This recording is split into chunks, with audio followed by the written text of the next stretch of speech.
Ready হয়ে গেছি, এখন আজকে যাব মন্দিরে, সোমবার। সবাই রেডি হয়ে গেছে, আমিও শাড়ি পরেছি। দিদি আরেকজন কোথায় গেল? হ্যাঁ, সে নেই। রেডি হয়ে এবার যাবো মন্দিরে। আজকে সোমবার, তৃতীয় সোমবার না? এই যে, কেমন লাগছে আমাকে অবশ্যই কমেন্ট করো। মন্দিরে চলে এসেছি।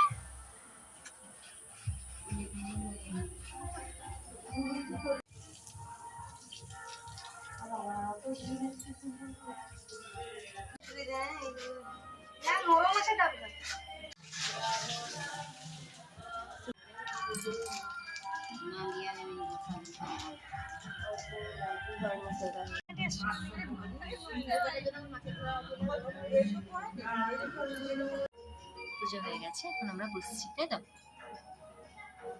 পুজো দেওয়া হয়ে গেছে, এবার বাড়ি যাব। আর না না না, কাদা দেখছি। এবার সোজা বাড়ি। কি কাদা! আর বাড়িতে এসছে, জানি না কার বাড়ি। ওরা ভেতরে গেছে আর আমি বাইরে বসছি, ওয়েট করছি। আমার একটু লজ্জা বেশি তো।